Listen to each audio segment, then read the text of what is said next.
교회 여러분 안녕하세요. 지난 일주일 동안 평안하셨습니까? 오늘로 주일 가정예배 5주째입니다. 사순절 첫째 주일에 주일 가정예배를 시작했으니까 사순절도 벌써 5번째 주일입니다. 이제 다음 주일이면 예수님의 예루살렘 입성을 기념하는 종려 주일이고 그 다음 주일에는 부활절입니다. 벌써 서울 곳곳에는 개나리와 진달래가 피었고 또 벚꽃도 피기 시작했습니다. 이렇듯 부활절은 다가오고 봄도 한창인데 우리 사회는 여전히 코로나19로 인해 멈춰 있습니다. 하지만 우리가 잠시 멈춰 있지 않으면 코로나19도 멈추지 않는다고 하니까 조금 답답하고 불편하시더라도 4월 5일까지는 사회적 거리 두기를 잘 실천하시기 바랍니다. 그래서 4월 12일 부활절에는 모두가 교회에서 만나서 함께 기쁨으로 예배할 수 있기를 기원합니다. 오늘 교회력에 따른 성서일과표가 제시한 복음 말씀은 요한복음 11장 1절로 45절입니다. 지난 주일에는 요한복음 9장 전체가 본문이었는데 총 41절이었습니다. 그런데 오늘은 11장 전체가 본문은 아니지만 무려 45절이나 됩니다. 그러니까 지난 주일보다 4절이 더 깁니다. 여기에는 나사로의 소생기적 이야기가 실려 있습니다. 나사로의 소생기적은 요한복음서에 나오는 7번째 표징으로 마지막 표징이기도 합니다. 요한복음의 저자는 복음서를 마무리하면서 20장 30절에서 이렇게 증언했습니다. 예수께서는 제자들 앞에서 이 책에 기록하지 않은 다른 표징도 많이 행하셨다. 그런데 왜 그 많은 표징 가운데 7개의 표징만 소개했을까요? 그 이유는 7이란 숫자가 충만함과 온전함을 상징하기 때문입니다. 그렇습니다. 나사로의 소생 기적은 충만함을 완성하는 7번째 기적인데 우리에게 죽음을 넘어선 희망, 즉 부활에 대해서 가르쳐주고 있습니다. 오늘은 이에 대해서 살펴보면서 은혜를 나누도록 하겠습니다. 성전 봉헌전 논쟁으로 인해 유대인들을 피해 예수님이 요단강 건너편에 머물던 어느 날이었습니다. 베단이라는 마을에 사는 마르다, 마리아 자매가 인편으로 소식을 전해왔습니다.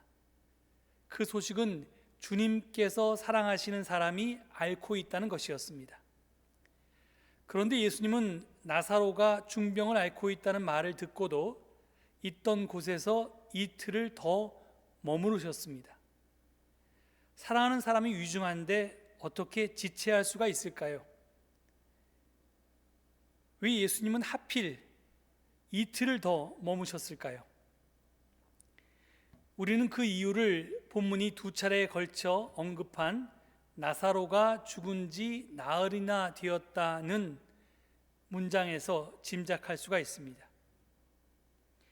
우리의 조상들은 사람이 죽으면 그 사람의 옷을 들고 마당으로 나가거나 아니면 지붕에 올라가서 북쪽을 향해 죽은 사람의 이름을 불렀습니다. 아무개 동네 아무개 복. 그러니까 오늘 만약에 이 상황에 작용하자면 베다니 동네 나사로 복 이렇게 외쳤던 것입니다. 이 복은 돌아올 복자인데요. 그러니까 이렇게 크게 3차례나 외쳤는데 이를 초혼이라고 합니다. 이 초혼은 뭐 재혼 같은 여기서 나온 게 아니라 이 초대할 초자에다가 귀신혼, 그러니까 혼을 나타내는 이 혼을 부르는 소리다, 혼을 초대하는 소리라는 뜻입니다. 이렇게 초혼을 하고 나서 영혼이 육신으로 돌아오지 않으면 수의를 입히고 사흘을 더 기다렸다가 그때도 혼이 돌아오지 않으면 염을 했습니다. 그때부터는 망자의 죽음을 공식적으로 인정했던 것입니다. 이와 비슷하게 유대인들은 사람이 죽으면 그 영혼이 다시 몸 안으로 들어가기 위해서 사흘 동안 시신 주위를 맴돈다고 믿었습니다. 비록 기후 때문에 사람이 죽으면 8시간 만에 무덤에 안장하기는 했지만 3일째 되는 날에는 무덤 문을 열어서 혹시 죽은 이가 살아나는지를 살펴보았습니다. 그리고 죽은 후 4일이 되면 영혼은 멀리 떠나가고 그때부터 본격적으로 시신이 부패하기 시작한다고 생각했습니다. 그러니까 사흘이 지나고 나흘째가 되면 소생할 가능성이 전혀 없었던 것입니다. 예수님이 이틀을 더 머물러서 하필 나사로가 죽은 지 나흘째 되는 날에 무덤 앞에 서신 이유는 소생할 가능성이 전혀 없는 나사로를 살려내기 위함이었던 것입니다. 이런 까닭에 예수님은 나사로가 죽은 지 나흘째 되던 날 그가 살던 베다니 마을에 들어가십니다. 그러자 마르다와 마리아가 차례로 나와서 주님 발 앞에 엎드려서 말합니다. 주님이 여기에 계셨더라면 내 오라버니가 죽지 않았을 것입니다. 마르다와 마리아 자매의 이 탄식은 오라버니의 죽음으로 인한 안타까운 마음을 표현하고 있습니다. 오라버니가 죽지 않기를 간절히 바랬던 마음이 바로 그것입니다. 하지만 이 말은 또 다른 의미, 즉 훨씬 본질적인 의미 또한 함축하고 있습니다. 주님이 여기 계셨더라면 내 오라버니가 죽지 않았을 것이라는 이 말은 주님이 여기 안 계셔서 벌어진 오라버니의 죽음을 이제는 현실로 받아들인다는 그런 의미입니다. 이미 체념하고 팔자로 운명으로 받아들이고 있다는 이야기입니다. 아무리 나쁜 병에 걸렸더라도 죽기 전이라면 온갖 치료도 다 해보고 또 하나님께 매달려 금식 기도도 드려보겠지만 죽은 다음에는 어쩔 도리가 없다는 그런 뜻입니다. 이 죽음은 아무도 돌이킬 수 없는 우리의 결정적인 운명이요 우리의 팔자라는 것입니다. 오라버니를 잃은 슬픔과 절망과 체념에 호소하는 마르다와 마리아를 만나고 예수님도 눈물을 흘리셨다고 합니다. 그리고 예수님은 사람들의 곡소리를 들으면서 마침내 나사로를 가두고 있던 무덤 앞에 이르렀습니다. 그런데 무덤 앞에 서신 예수님은 돌을 옮겨 놓으라고 말씀하십니다. 유대인들은 시신을 땅에 묻지 않고 자연 동굴이나 깎아 만든 동굴에 안장을 했습니다. 시신을 안치한 후에는 돌문을 굴려서 막았는데 그렇게 하는 이유는 두 가지였습니다. 하나는 짐승들이 시신을 훼손하지 못하게 하기 위해서였고 다른 하나는 언제든지 그 무덤 문을 다시 열고 들어가기 위해서였습니다. 가족들은 몇 년 후에 시신이 썩으면 들어가서 뼈를 추려서 유골 항아리에 담아 동굴 한쪽에 보관했습니다.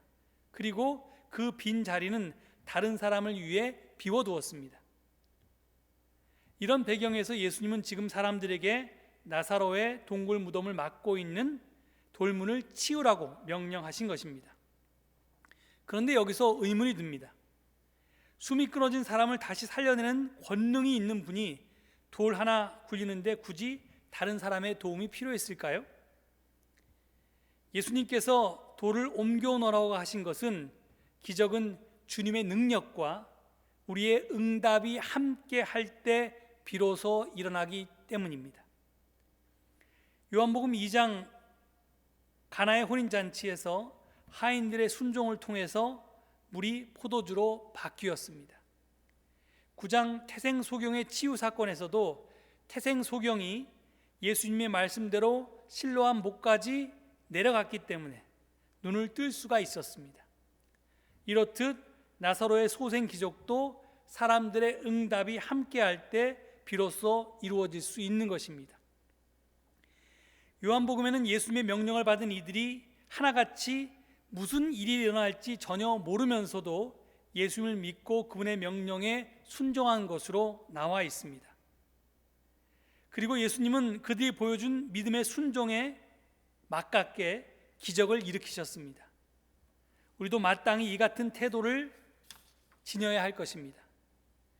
무슨 일이 일어날지 당장에는 이해할 수 없는 경우가 얼마나 많습니까?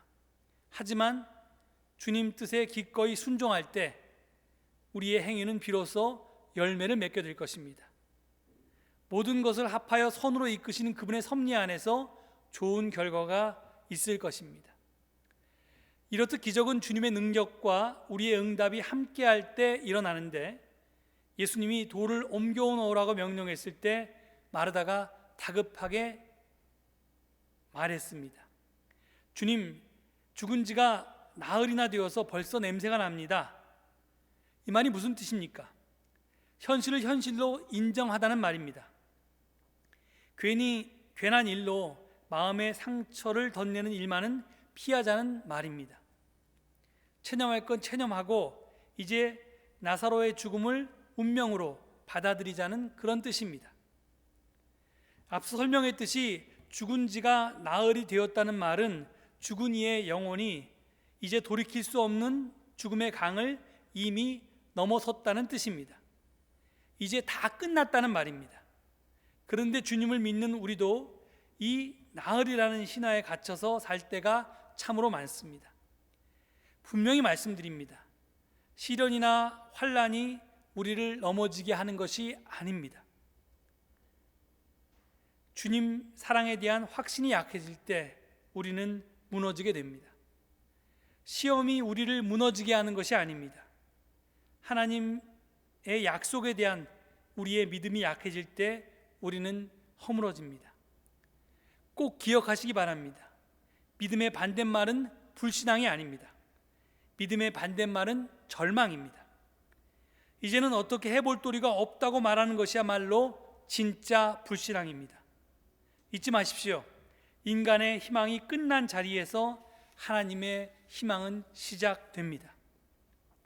사탄은 나흘의 신화를 널리 유포하면서 기존 질서에 순응하라고 유혹을 합니다.